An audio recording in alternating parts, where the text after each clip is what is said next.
Hello again. Thank you very much. Let's quickly get off that slide with that terrible picture of me in the upper right-hand corner. So it's me again. If you were here this morning, you saw a vision of what we hope will be the near future of our EHR systems.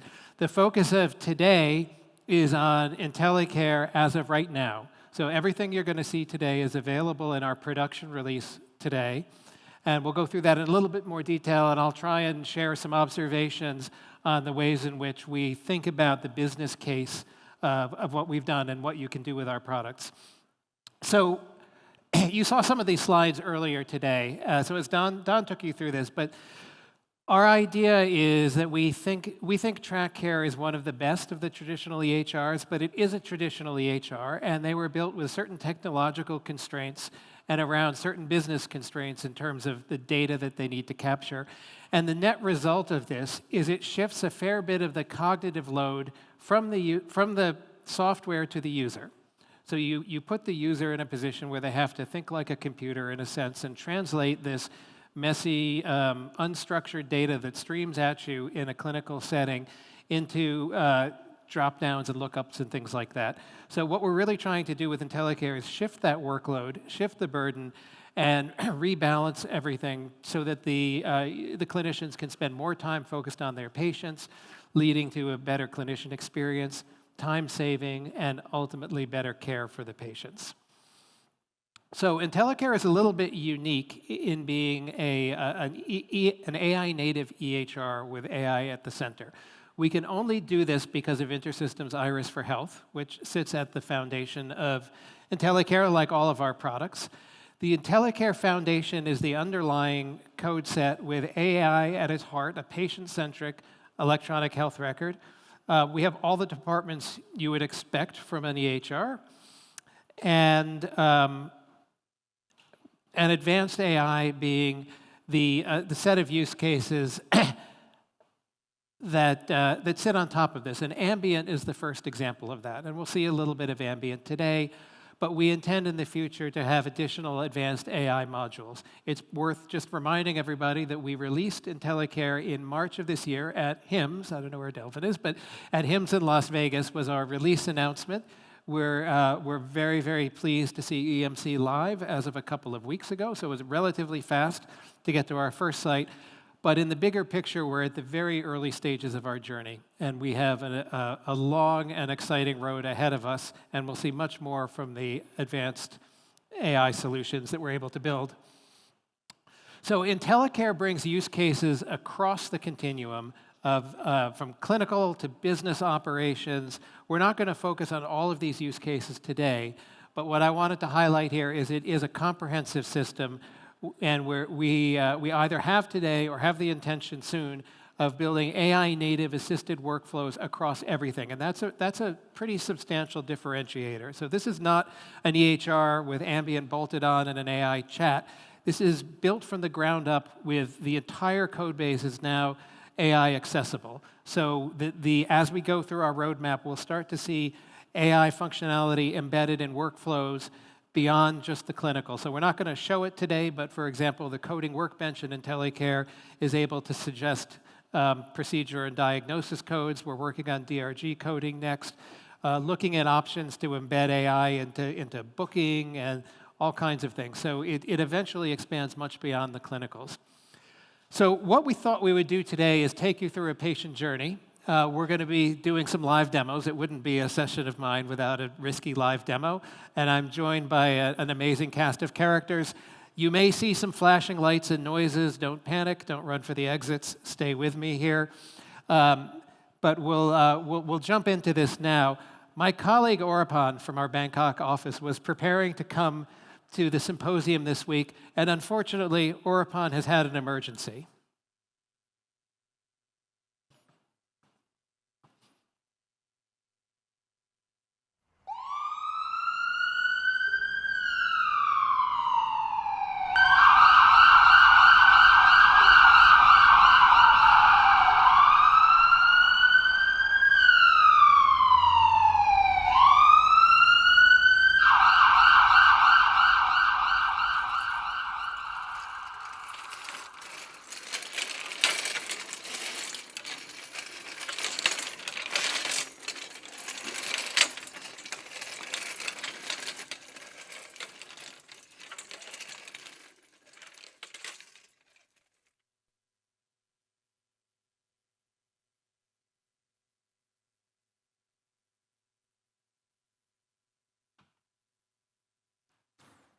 Hello, Orapan.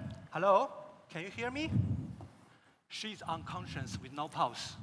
Scribe started, patient unconscious, no pulse. Start CPR and compressions now.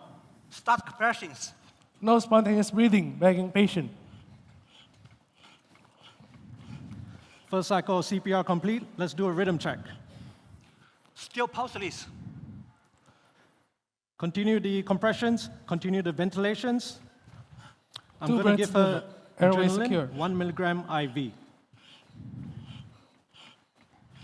Administered adrenaline. Adrenaline 1 milligram IV administered, compressions and background mask ventilations ongoing. Second cycle of CPR complete. Let's do another rhythm check. Her pulse is back. Oxygen saturations and blood pressure are both stabilizing. We have ROSC. Successful return of spontaneous circulation, ending scribe recording.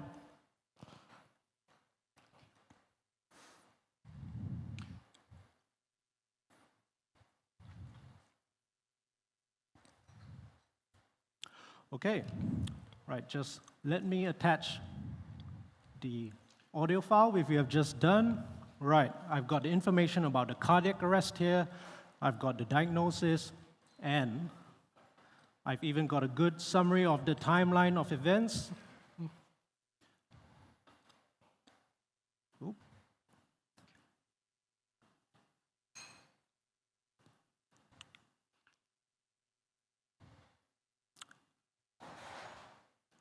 Great work, guys. Let's take her over to ICU.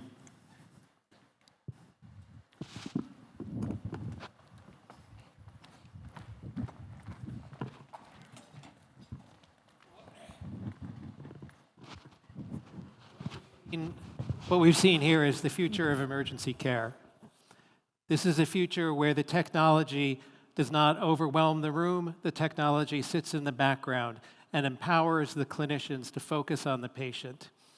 The technology was quiet, listening the whole time, capturing the information in real time, enabling Dr. Marcus at the end to update the record seamlessly with his notes, all of the timing in place without the technology intruding onto the clinical care. So if you think about how this might work in today's world and think about the comparison to the future IntelliCare world, it really is quite dramatic. So the resuscitation action is going to happen the same regardless. Previously, there would be a scribe maybe taking notes. The scribe would then have to spend some time writing the notes. The clinician would then have to go in and copy the notes into the EHR, and then you get to the patient transfer. With IntelliCare, this happens simultaneously.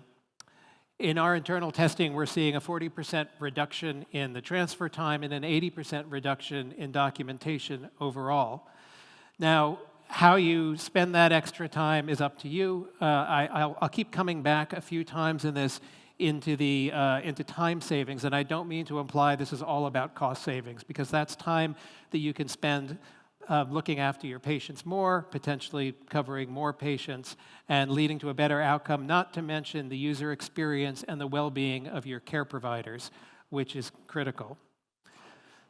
I'm pleased to say Orapan has done well in the ICU. She's been transferred to a ward, and let's have a look at some of the nursing workflows. So Orapan is now in a ward, and we'll visit her there and see how the nurses are handling things.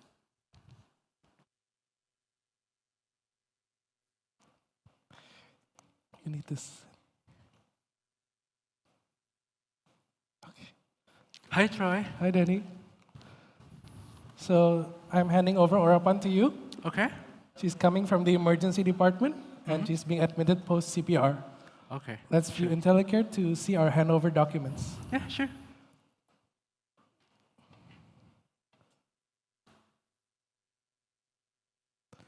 So a bit of background about Orapan. She has a diagnosis of cardiac arrest, and she is also under the care of Dr. Andra. She has a history of hypertension and high cholesterol. She is also allergic to latex. Post-CPR, her vitals are stable, and we can also view her lab and radiology results here. The plan is to continue monitoring her vitals and to follow up on her pending lab results. Okay. Thanks, Troy. Thank I'll you, take Danny. it from here. Hi, Mr. Ropan. Nice to meet you. My name's Danny, and I'll be looking after you today. Let's go through a few quick checks to see how you're doing.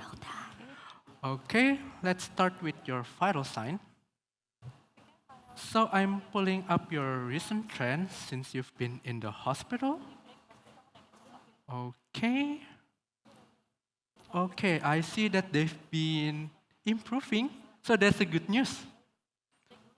Let's check your pain score as well.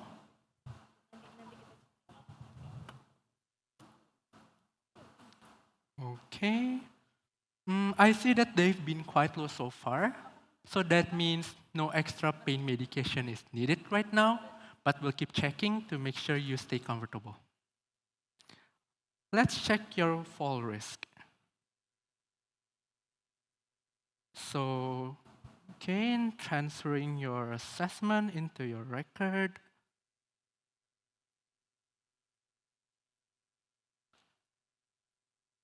I see. So you do have history of falls due to your cardiac arrest. You have hypertension, high blood cholesterol, but no IV catheter placed, and those put you at moderate risk. That means we're going to add some safety measures, such as keeping your call bell closed and making sure your bed rails are up. Okay. Finally, let's check your blood clot risk. Okay, the system is going through your history. Now I'm adding it to your record.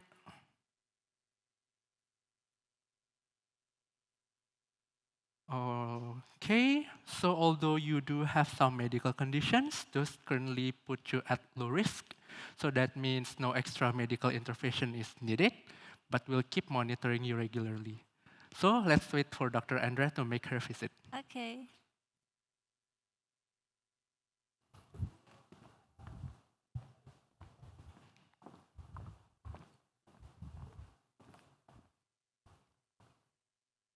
Hi, Orpan. Hi, doctor. Hi, I'm glad you're doing better. So your heart is stable, and we'll be planning to do a cardiac catheterization today, all right? Okay. Okay, it's pretty straightforward, and it should give us clear answers. Now, before we go, I'm going to give you some information about coronary artery disease and also about the procedure. Okay. Okay, so what language would you prefer for that? For me, I prefer in Thai, but for my family, may I also have in Bahasa, Indonesia, please? Yeah, of course. Danny, do you Yes? mind helping us get a copy of the information in both Thai and Bahasa Indonesia, please? Absolutely, Dr. Andrea. Let me ask IntelliCare to help me generate the education letter in both Thai and Bahasa Indonesia. So now generating the letter. Okay. And then saving it as the letter. And now it's ready to print. Okay. So here you go. We will print these off for you, but you may review them right now. Okay? Okay, please.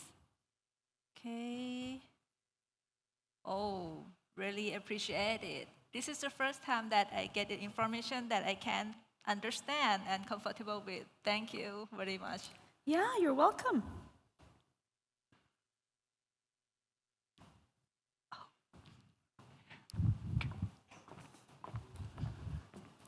Okay, so let's unpack a little bit about what we've just seen.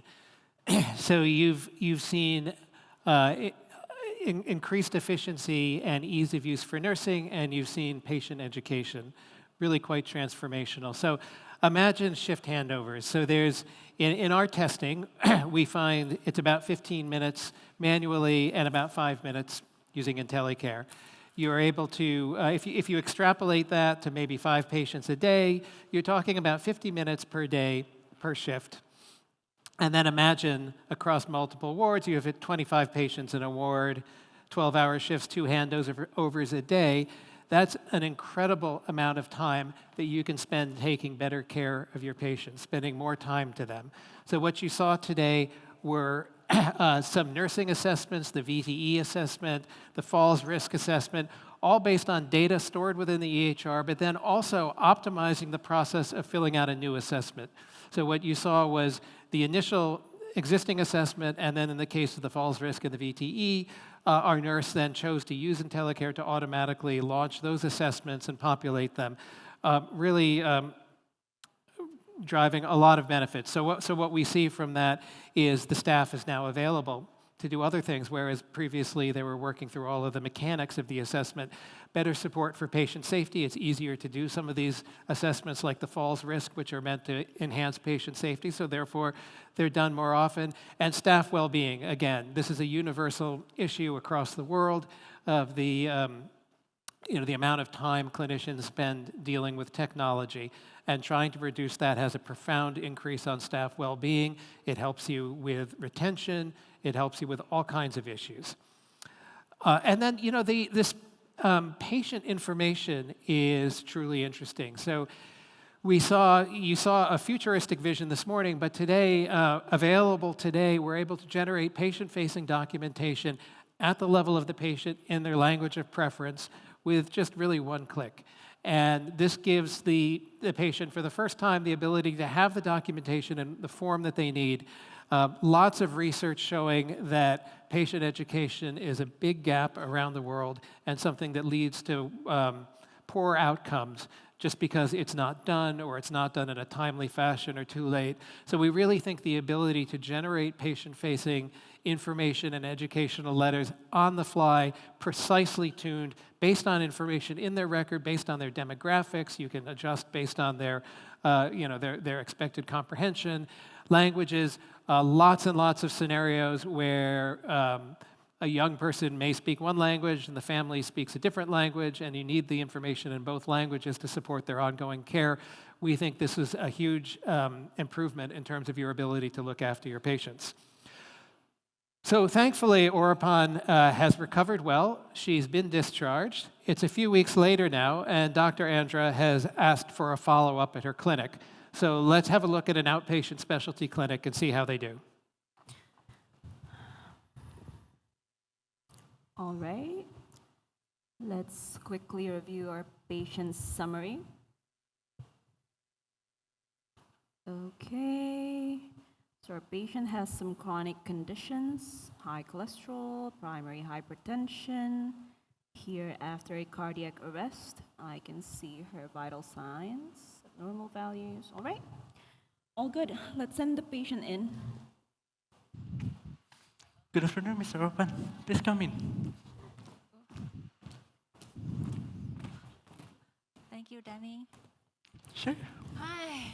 Hi, Orban. It's good to see you again. Yeah, You're looking way better. right. So I'm going to start recording our visit. Okay. Just talk to me as we go, all right? Okay, right. So I understand that you're here for your follow-up visit after the cardiac arrest. So how has your recovery been? Do you have any chest pain, fatigue? Some mild fatigue, but no pain. I walk more like you said. Okay, that's excellent. Now let's quickly check your heart sounds and also your BP. Okay. Alright. Okay. All right. Everything looks good. So your heart rhythm is steady at 88, Okay. and your blood pressure is very good at 138/79. Now, do you have any questions or concerns you would like me to address? No, doc. I'm glad and I'm getting better. Okay, Thanks. that's good. All right, so Orban, since you have a history of high cholesterol, I'm also going to order you a lipid profile today, okay? Okay. Just to monitor your levels, all right? But it's been very good to see you again. Right. So now let's pull up your summary from today. Okay. All right, we have your lipid profile here. Let's quickly check your notes. All right, that's good. All good. So take care. Take and care. I will see you again in 2 weeks, all right? Thank you.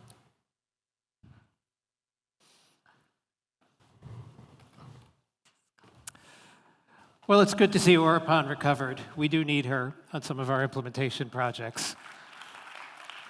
I'm happy to see she's doing better. So let's unpack a little bit of what we've just seen. If I could go back to the slides, please.